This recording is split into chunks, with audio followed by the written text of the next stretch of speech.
Boa noite, irmãos. Paz e graça do Senhor Jesus a todos. Também cumprimento aqueles que nos assistem por meio das redes sociais nessa noite de hoje. Nós iremos seguir nossa série de exposições da Palavra de Deus, irmãos, e vamos abrir as Escrituras no Evangelho de Mateus. Os irmãos que estão com a Bíblia em mãos, por favor, abram no Evangelho de Jesus, segundo escreveu o evangelista Mateus, e hoje nós iremos falar sobre as parábolas do reino. E nós iremos iniciar com a primeira parábola, que é a parábola do semeador. Tá certo, irmãos? Mateus, capítulo de número 13. Por favor, abra aí sua Bíblia em Mateus, capítulo 13, do verso 1 a 8, e depois leremos o verso 18 ao 23, onde nós temos a explicação desta parábola. Tá certo, irmãos? Parábola do reino, o semeador. As crianças podem desenhar aí um agricultor, um homem jogando sementes no campo ou na terra, que é o teor aqui desta parábola. Mateus capítulo 13, do verso 1 a 9 e 18 a 23.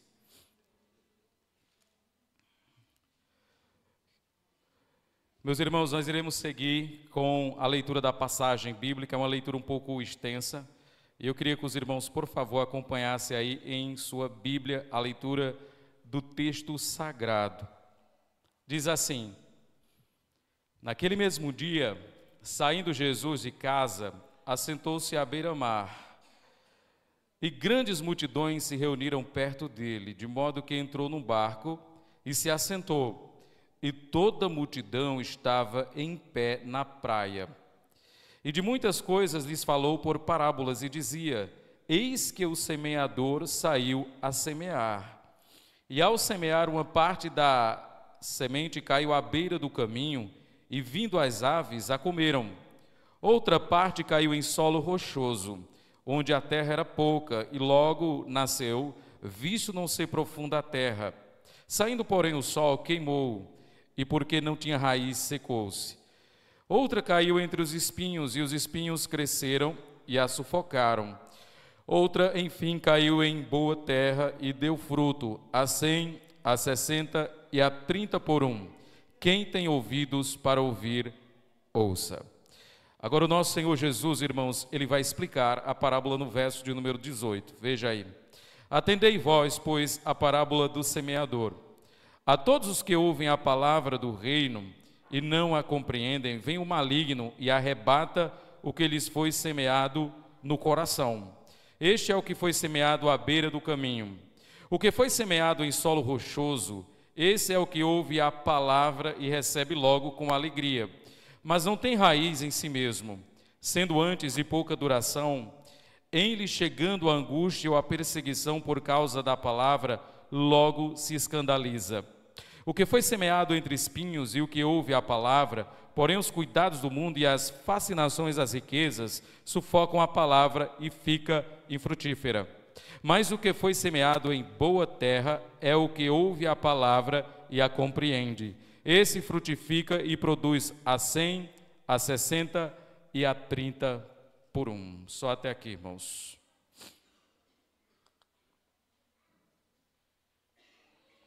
Oremos a Deus. Senhor nosso Deus e Pai, nós nos colocamos, Senhor, na Tua santa e divina presença nessa noite de hoje. Convencidos estamos, ó Deus, de que o Senhor prometeu habitar no meio do Seu povo. E nós acreditamos, ó Deus, piamente que a Tua presença, ela é real em nosso meio. A Tua palavra, ó Deus, nos dá essa convicção de que o Senhor está presente no meio do Seu povo, no meio da Sua igreja, que é o templo do Senhor, o local onde o Senhor habita. Que nessa noite, ó Deus eterno, o Senhor possa falar profundamente aos nossos corações e às nossas almas.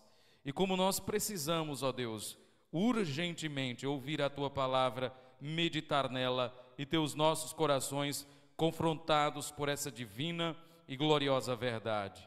Que o Senhor, ó Deus, possa sustentar o meu coração, possa sustentar a minha mente, iluminar o meu entendimento, ó Deus, para que eu possa ser útil na vida do Seu povo nessa noite de hoje. É o que eu te peço em oração, no nome de Cristo Jesus. Amém e amém, irmãos. Meus irmãos, aqui nós temos uma série de parábolas que Jesus ele conta acerca dos mistérios do reino de Deus. Nós temos aqui no decorrer da exposição bíblica, nós iremos lidar dominicalmente com as parábolas que foram contadas por Jesus Cristo acerca dos mistérios do reino de Deus. Quando nós falamos sobre o reino de Deus, nós estamos falando não de um reino político, não de um reino geográfico, mas nós estamos falando de um reino espiritual, que ele começa nos céus e ele se manifesta nessa terra. Quando nós falamos sobre o reino de Deus, nós estamos também falando sobre o domínio de Deus sobre esse mundo. Nós cremos que a natureza do reino, no atual momento em que vivemos, ele é de natureza espiritual. Porém, vai chegar um momento que ele vai se manifestar de forma material. E isso se dará na consumação de todas as coisas. Nós cremos que quando Cristo veio a esse mundo, ele veio inaugurar o reino de Deus. E Jesus aqui está contando parábolas para ilustrar como é esse reino. Irmãos, quando nós falamos das coisas de Deus, das coisas do Senhor, o vernáculo humano e a linguagem humana, ela acaba sendo muito pobre para poder descrever as realidades eternas. Por isso Jesus, ele usou parábolas para falar sobre os mistérios do reino. Quando nós falamos sobre parábolas, nós estamos falando de histórias que Jesus pegava do cotidiano da sua época para trazer aplicações espirituais. E é bem verdade, irmãos, que o termo parábola significa comparação. Pegar uma história, colocar ao lado de outra para trazer uma ilustração, para tornar fácil o seu ensino. Então Jesus, em diversos momentos, ele se utiliza de parábolas. E aqui ele vai usar a parábola que é conhecida como a parábola do semeador. Por que Jesus usou a parábola do semeador? Porque Jesus viveu dentro do contexto da antiga Palestina, onde o povo vivia basicamente da cultura agropastoril. Os agricultores, os criadores de animais ali eram as profissões comuns daquele tempo.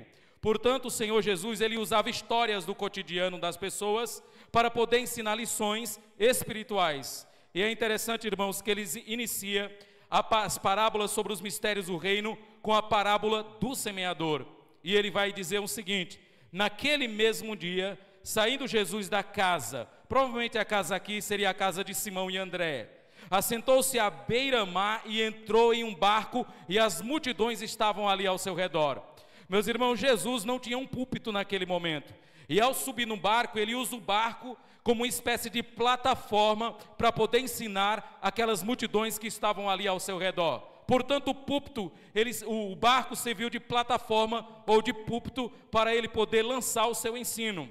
E ele vai se utilizar aqui do contexto da agricultura judaica para trazer as lições sobre o reino que ele queria ensinar. E ele vai dizer o seguinte: e se assentou, e toda a multidão estava em pé na praia, na margem ali, ouvindo o ensino de Cristo. E o verso 3 vai dizer: e de muitas coisas lhes falou por parábolas, e dizia: eis que o semeador saiu a semear. É interessante, irmãos, que o tradutor das Escrituras, ele colocou aqui como epígrafe a parábola do semeador. Mas se eu pudesse dar um título melhor para essa parábola, eu colocaria a parábola dos solos. Porque o foco aqui na parábola não é o semeador. O foco aqui da parábola não é nem a semente, mas o foco da parábola aqui é o solo, aonde a semente é lançada. E ele vai tratar aqui basicamente de 4 tipos de solo. No contexto do Antigo Oriente, quando os agricultores aravam a terra, eles costumavam usar 2 métodos de semear sua semente. O primeiro método que eles usavam era jogar sementes a granel diante da terra que estava arada. Muitas dessas sementes caíam em terra boa, outra parte da semente caía entre pedras, outra parte caía entre espinhos, e o vento levava algumas sementes para o meio da estrada. Então isso era muito comum dentro da cultura judaica.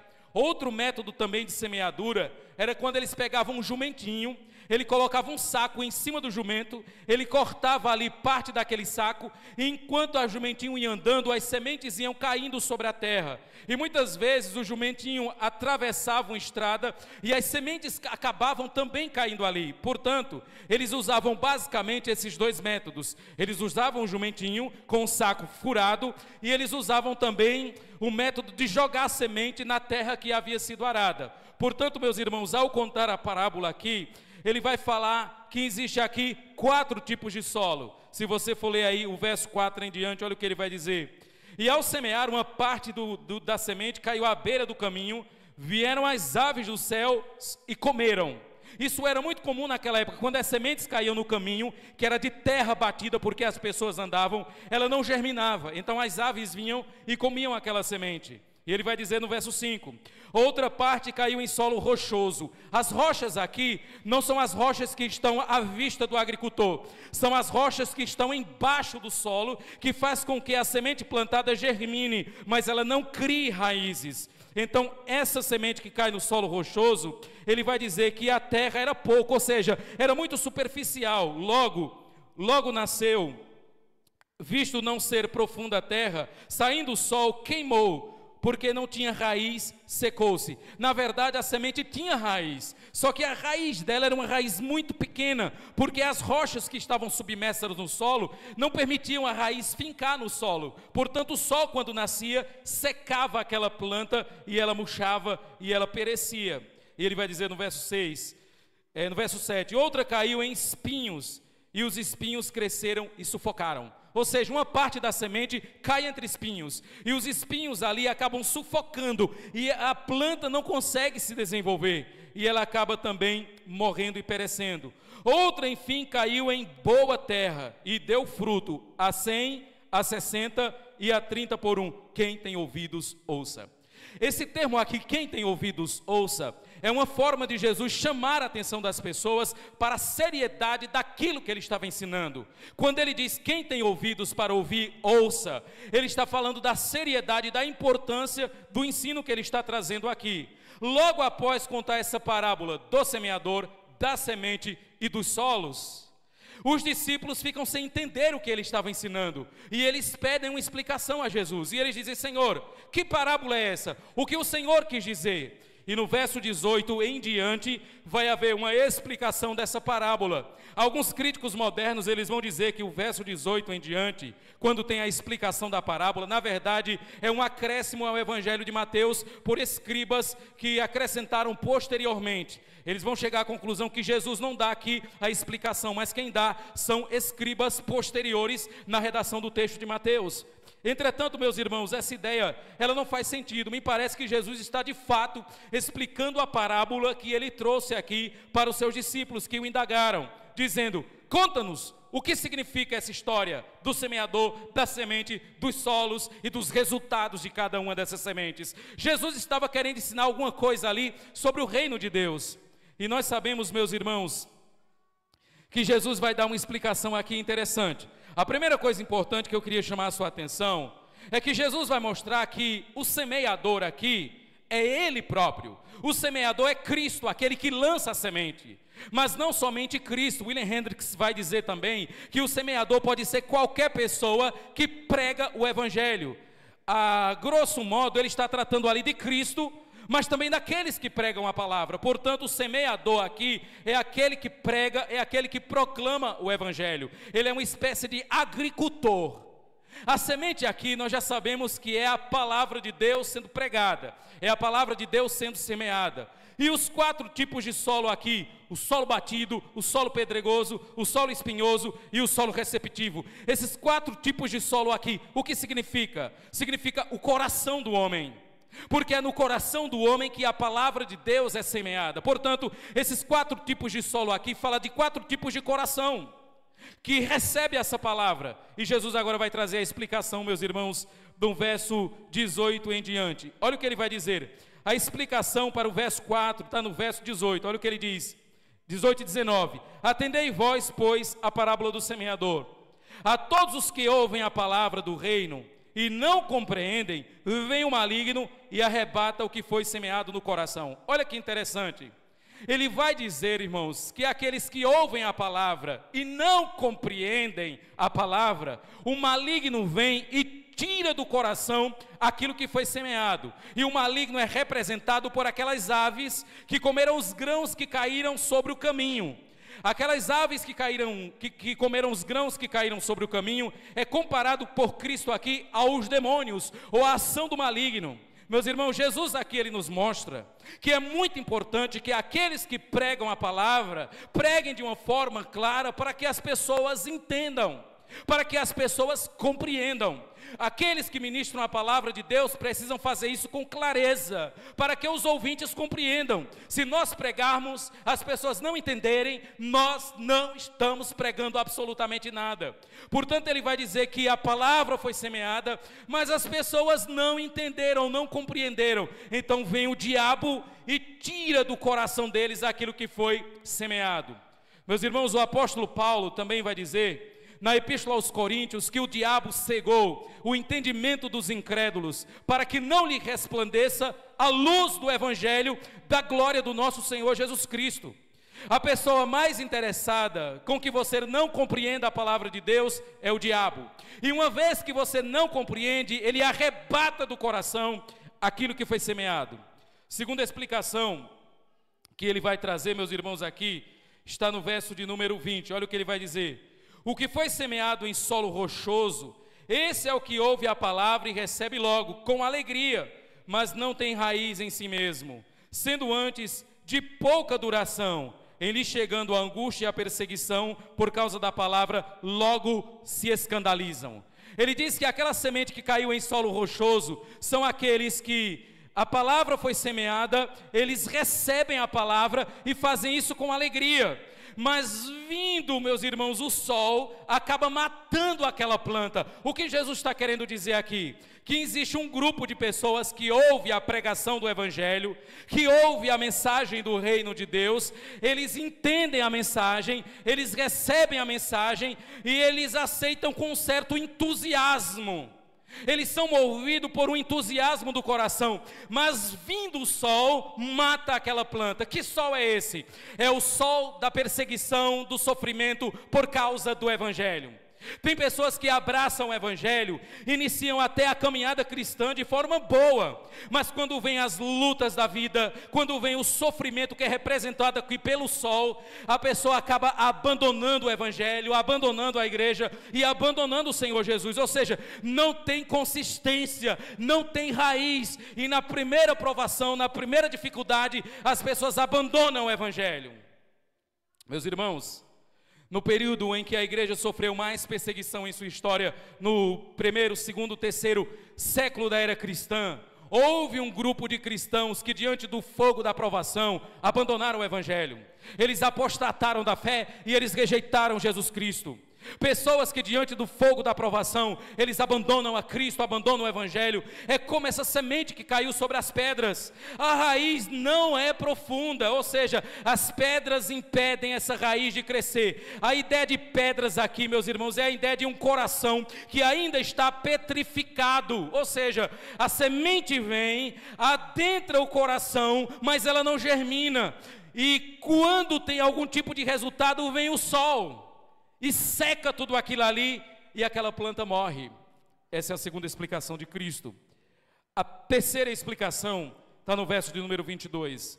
O que foi semeado entre espinhos é o que ouve a palavra, porém os cuidados do mundo e a fascinação das riquezas sufocam a palavra e fica infrutífera. O terceiro solo aqui é a semente que cai entre espinhos. E ele vai dizer que essas pessoas aqui ouvem a palavra, recebem a palavra, mas a preocupação com as coisas dessa vida faz com que a palavra germine, mas ela não ganhe uma consistência a ponto de produzir frutos. Os próprios espinhos sufocam a planta. Ou seja, pessoas ouviram o Evangelho, entenderam o Evangelho, abraçaram o Evangelho, receberam o Evangelho, mas depois a fascinação do mundo tomou conta do coração dessas pessoas e elas não prosseguiram. Elas preferiram agariar riquezas, dinheiro, construir impérios nesse mundo, enquanto abandonaram o Senhor Jesus. Mas o quarto solo, meus irmãos, aqui no verso 23, Jesus vai dizer que a semente que caiu em boa terra produziu, e a produção foi 100, 60 e 30 por 1. O que significa, meus irmãos? Que essa boa terra aqui são aqueles corações que ouviram a palavra, entenderam a palavra, guardaram a palavra e frutificaram. Eu queria fazer uma pergunta para você nessa noite de hoje, importante.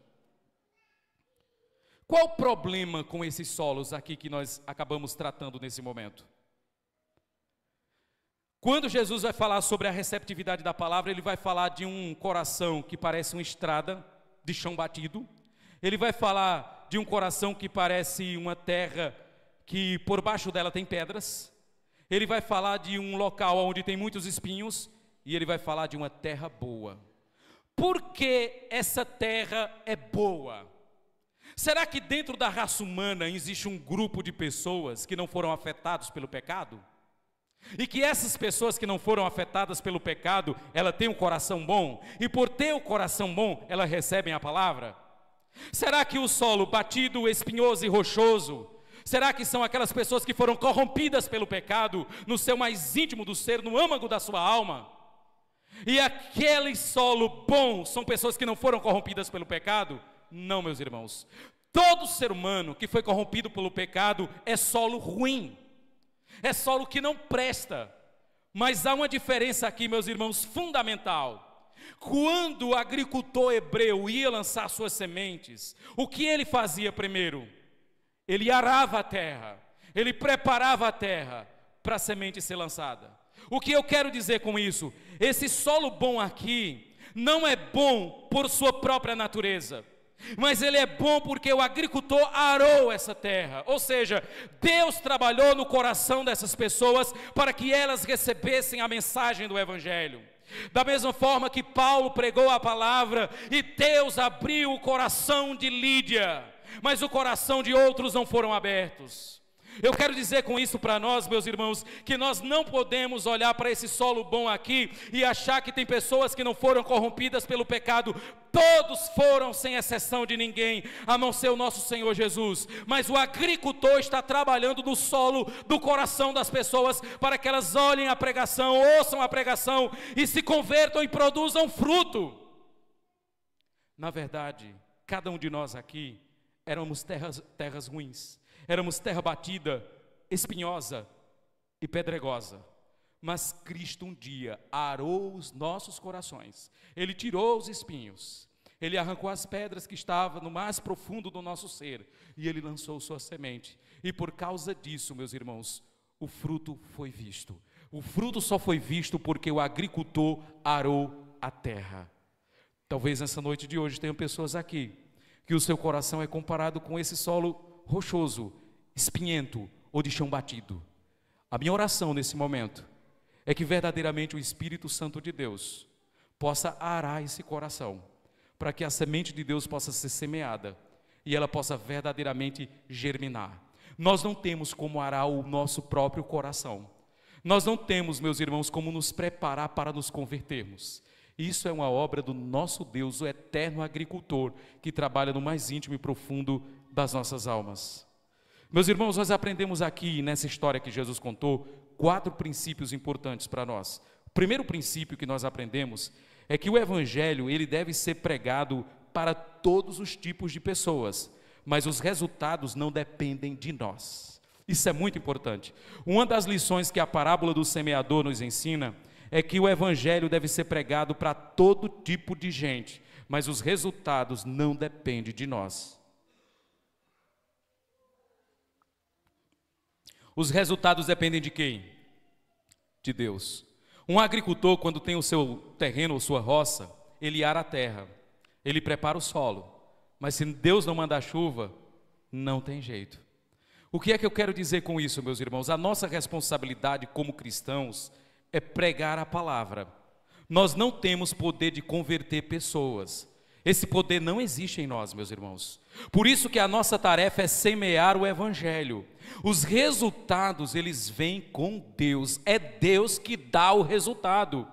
Paulo diz, uns semeiam, outros colhem, mas quem é que dá o crescimento? É Deus. Eu digo isso, irmãos, porque hoje existe dentro de muitas igrejas uma saga por manipular conversões. Se tem uma coisa que a gente não pode manipular, é uma conversão. Nós não podemos manipular uma conversão. Nós podemos até ensaiar uma falsa conversão, mas ela dura pouco. Nós não podemos manipular uma conversão. Eu lembro que tem um pastor muito conhecido, que ele se veste de Superman, de Chapolin, quando vai pregar. E ele um dia foi dentro de um metrô em São Paulo, com um grupo de jovens, fazer um trabalho de evangelização. E havia eles combinaram entre eles que ao entrar dentro do metrô, ele ia pregar o evangelho. Aqueles jovens que estavam ali eram uma espécie de atores. E ele disse: eu vou falar do evangelho e no fim vou fazer um apelo. E vocês vão levantar a mão. Quando você levantar a mão, os demais farão também a mesma coisa. Porque geralmente o povo é assim, ele vai com a maioria. Aí de repente, ele começou a pregar dentro de um metrô. Os atores que ali estavam começaram a se fingir que estavam chorando. E quando ele fez o apelo, quem quer entregar sua vida a Jesus, os atores levantaram as mãos e a turma do metrô levantou todo mundo junto também. Sabe o que é isso, irmãos? Nós estamos muitas vezes querendo manipular uma conversão. Nós não temos esse poder e não temos essa autoridade. O que nós podemos fazer é pregar o evangelho. Os resultados, meus irmãos, é Deus que faz. E deixa eu dizer uma coisa para você. Deus não só recebe glória com aqueles que se convertem. Deus também recebe glória com aqueles que são endurecidos. Porque Deus quer mostrar a sua justiça e sua misericórdia. E para Ele mostrar justiça e misericórdia, tem que haver conversão e dureza. As duas coisas devem permanecer. Quando você prega o evangelho e não há conversão, sabe quanto houve de sucesso? 100%. Quando você prega o evangelho e há conversão, sabe quanto houve de sucesso? 100%. A palavra de Deus, ela nunca volta vazia, mas ela sempre cumpre o que lhe apraz. Deus fica velando por sua palavra para fazê-la cumprir. A ideia de velar significa vigiar. Segundo a conclusão, irmãos, e lição que a gente tira dessa passagem bíblica, é que todos os solos são ruins. A diferença não está no solo, a diferença está no trabalho do agricultor. E é sempre assim. A diferença está no trabalho do agricultor. Se lançar semente no solo sem arar o solo, meus irmãos, vai ser muito difícil. É por isso que o agricultor precisa fazer o trabalho no coração para que a semente possa germinar. E aqui, meus irmãos, o que eu vou falar aqui é muito importante. Para que uma pessoa verdadeiramente seja convertida, Deus tem que trabalhar no coração dessa pessoa. Se Deus não trabalhar nas disposições da alma dessa pessoa, ela nunca irá se converter. Deus precisa pegar sua enxada, sua foice, seu rastelo e trabalhar no coração do homem, porque se não for assim, o homem não se converte. Irmãos, um dia na sua vida, você estava também como esse solo ruim aqui, mas o Senhor, o nosso agricultor, Ele foi lá e trabalhou no seu coração, o coração duro. Ele pegou sua chibanca e meteu no seu coração foi esmiuçado, ele pegou sua enxada, ele começou a trabalhar na sua alma, e de repente o evangelho que você tanto odiava, agora você passa a amar. Aquilo que você tanto amava, você passa a odiar. Por quê? Porque o Senhor trabalhou no seu coração. E se o Senhor não tivesse feito isso, você jamais teria se convertido. Portanto, meus irmãos, a grande diferença não está no solo. A grande diferença está no trabalho do agricultor. Porque se o agricultor não trabalhar no solo, não haverá produção, não haverá fruto, não haverá verdadeira conversão. Terceiro, irmãos, muitas vezes o problema não está no pregador e nem na semente. Muitas vezes o problema está no coração do homem, ou na verdade o problema sempre está no coração do homem. Mas a gente diz assim: eu preguei um evangelho tão bíblico, tão genuíno e ninguém se converteu. Será que o problema está na mensagem? Não. Será que o problema está no mensageiro? Não. O problema é o coração relutante do homem em se arrepender e confessar os seus pecados diante de Deus. E por fim, meus irmãos, nós aprendemos também que o verdadeiro convertido é aquele que recebe a palavra e não só recebe, como frutifica. Uma das características da fé salvadora, meus irmãos, é duas. Ela é perseverante e ela é frutífera. A fé salvadora, ela é perseverante e ela é frutífera. O resultado aqui dessa semente que caiu na boa terra arada pelo agricultor é que ela germinou. E o texto vai dizer que ela produziu 100, 60 e 30 por 1. O que significa? Que todo convertido dá fruto, mas nem todo convertido dá fruto na mesma proporção. Isso é muito importante. Todo convertido dá fruto, mas nem todo convertido dá fruto na mesma proporção. Por exemplo, eu não posso olhar para a minha vida e colocar ela como um padrão, no sentido de que, irmãos, se vocês não derem os frutos que eu dou, vocês não são crentes. Porque a gente gosta de fazer isso, né? A gente geralmente olha para a nossa vida e se acha o suprassumo da espiritualidade. E se alguém não alcança o nosso patamar, a gente diz, você não é crente. Mas veja que há gradação de fruto aqui. Algumas pessoas produzirão frutos maiores, outras pessoas produzirão frutos menores. Mas existe uma questão comum em tudo, é que todo convertido ele dá fruto. Alguns numa proporção maior, outros numa proporção menor, mas todos dão fruto. Isso é muito importante para nós, irmãos. Sabe por quê? Porque muitas vezes nós queremos nivelar a partir da nossa vida o que é um convertido e o que não é. Nós somos assim. Nós muitas vezes comparamos nossa vida com a vida de ímpios que são piores do que nós, para nos sentirmos melhores. Mas eu queria dizer que o padrão de conversão verdadeira não é o nosso estilo de vida, nem nossa espiritualidade. Todos nós devemos olhar para Cristo e todo mundo ser humilhado. Ou não é assim? Quando a gente começa a comparar-se com alguma pessoa, a gente não se sente sempre melhor. Quando você vai se comparar com alguém, você sempre vai se sentir melhor do que a pessoa, de alguma forma. Mas se a gente começar a se comparar com Cristo, não tem melhor não, irmãos. Quando a gente se compara com Cristo aqui, é tudo estrada de chão batido. Quando a gente olha para Jesus Cristo, a gente começa a olhar para a nossa insignificância. É por isso que nós devemos tomar cuidado. Com o quê? Em achar que o meu padrão de espiritualidade é aquele que nivela o que é um crente e o que não é. Tome muito cuidado com isso. Jesus diz, produz 100, 60 e 30. O que significa isso? Proporções de frutos. Nem todos darão frutos na mesma proporção, mas todo convertido dará fruto. Quando Jesus conta aqui a parábola do semeador, ele quer ensinar para nós, meus irmãos, algo muito importante. Que o reino de Deus, quando se manifestou nesse mundo, muitas pessoas rejeitaram o reino.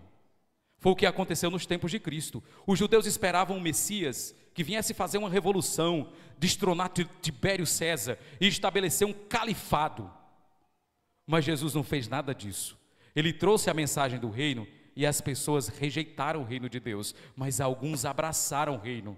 Então a ideia dessa parábola aqui, uma vez que ela está tratando dos mistérios do reino, é que quando o reino foi implantado nesse mundo, muitas pessoas olharam para o reino de Cristo e acharam insignificantes. O próprio Jesus disse, né? Muitas pessoas perguntarão, onde está o reino? Ali ou aqui? Aí Jesus disse, o reino de Deus está dentro de vós. Ele não vem com aparência exterior, ou seja, ele não é um reino político. Por isso, meus irmãos, Jesus vai usar uma série de parábolas para falar sobre os mistérios do reino de Deus. Portanto, o reino foi implantado com Cristo quando ele veio a esse mundo. E o que acontece até os dias de hoje? Muitas pessoas rejeitam o reino de Deus. Eu queria dizer, meus irmãos, uma coisa para cada um de nós aqui, eu não queria lhe assustar, mas talvez tenha pessoas no nosso meio que seja um solo rochoso, que ouviu o evangelho, que se alegrou, que aceitou com entusiasmo, mas tem muitas pedras no subsolo. E essas pessoas, em algum momento, elas vão abandonar. Existem pessoas no nosso meio também que aceitaram o evangelho com grande entusiasmo, mas a secularização e as coisas dessa vida estão começando a sufocar a semente da palavra em seu coração. E em algum momento, essas pessoas também vão picar a mula. Mas verdadeiramente existem pessoas que entenderam a palavra, compreenderam a palavra e dão fruto desde o dia da sua conversão. A fé salvadora, ela tem duas características. Ela é constante e ela é frutífera. Se não tem constância, se não tem fruto, não tem fé salvadora. Tiago vai dizer que a fé sem obras é o quê? Morta. As obras são os frutos da fé. Se você tem fé e ela não tem obras, que seria os frutos da fé, você não tem uma fé verdadeira. Tiago vai dizer que quem tem essa fé é uma fé cadavérica, é uma fé morta, é uma fé inútil. A fé verdadeira, ela produz fruto. E o próprio Jesus disse que pelos frutos nós conhecemos as árvores. Lembre do dia da sua conversão até agora, o dia que você foi convertido por Deus. Você percebe que há um crescimento na sua vida espiritual ou um declínio? Se houver um declínio, isso é perigoso. Porque um cristão, na sua peregrinação por esse mundo, a vida dele é assim, altos e baixos, mas ele está sempre crescendo. É um altos e baixos, mas ascendente. Se na sua vida você começou com todo entusiasmo e no meio da caminhada bateu o motor, isso não é um sinal muito bom.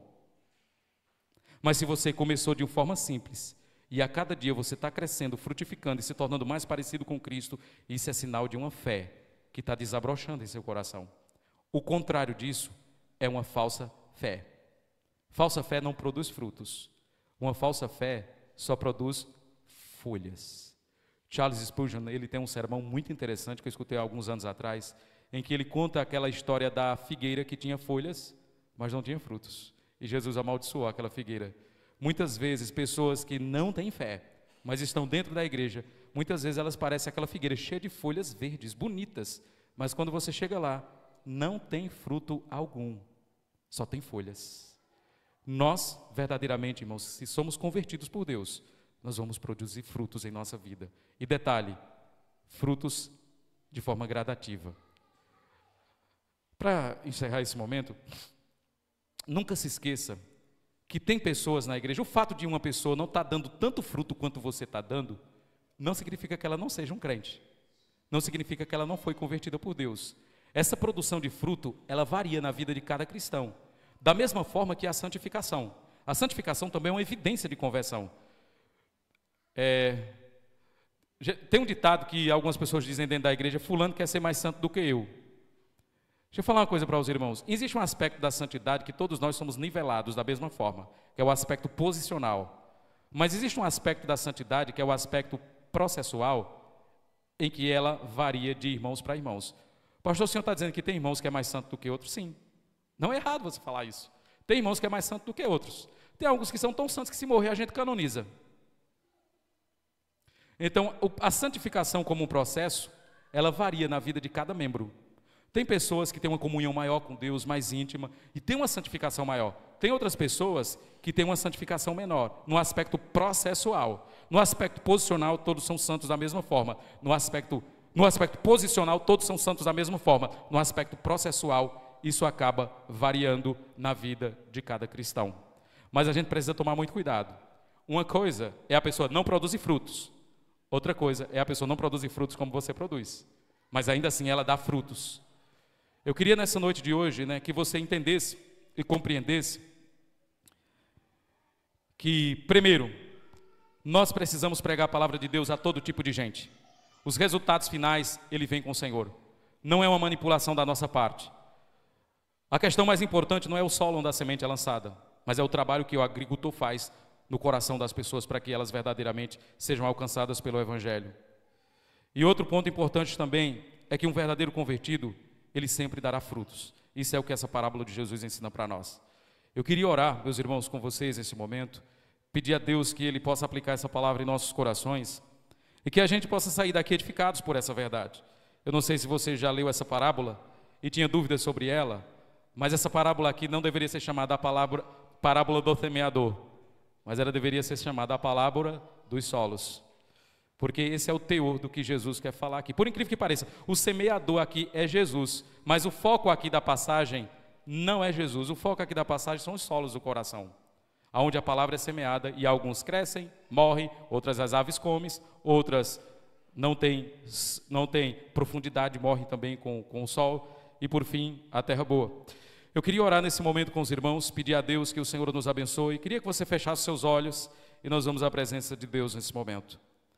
Senhor nosso Deus e nosso Pai, como é bom, ó Deus, poder estar aqui nessa noite de hoje e em meio, ó Deus, às dificuldades e complexidades da passagem bíblica, podermos, ó Deus, abençoar a vida do seu povo com essa palavra. Tu sabes, ó Deus, que um dia na nossa vida, nós também, Senhor, éramos terra ruim, nós também éramos solos pedregosos, espinhosos, solo, ó Deus, batido de chão, mas um dia, ó Deus eterno, o Senhor trabalhou no nosso coração, na nossa alma, nas disposições do nosso ser, usando as tuas ferramentas, Pai.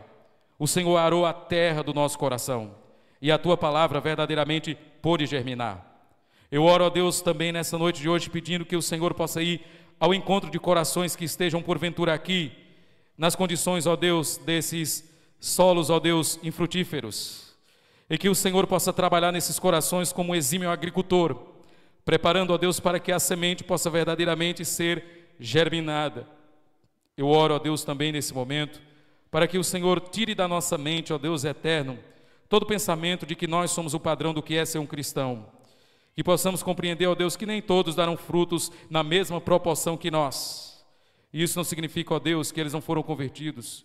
Que o Senhor nos ajude, ó Deus eterno, a não olharmos para nós como um nível ou suprassumo da vida cristã, mas que sempre possamos olhar para o nosso Senhor e Salvador Jesus Cristo. Que não venhamos, ó Deus, estar numa sanha de converter pessoas à força, Senhor, usando manipulações emocionais para isso. Não, ó Deus, mas que possamos confiar a Ti os resultados da nossa pregação, que possamos confiar ao Senhor os resultados, ó Deus, da proclamação do Evangelho, pois somente o Senhor é aquele que produz resultados com aquilo que é pregado. A alguns, ó Deus, o Senhor entrega a dureza dos seus corações, e outros o Senhor quebranta, estilhaça o coração, para que essas pessoas possam verdadeiramente Te amar. Que o Senhor nos abençoe nesta noite preciosa, em nome do Teu Santo Filho Jesus. Amém.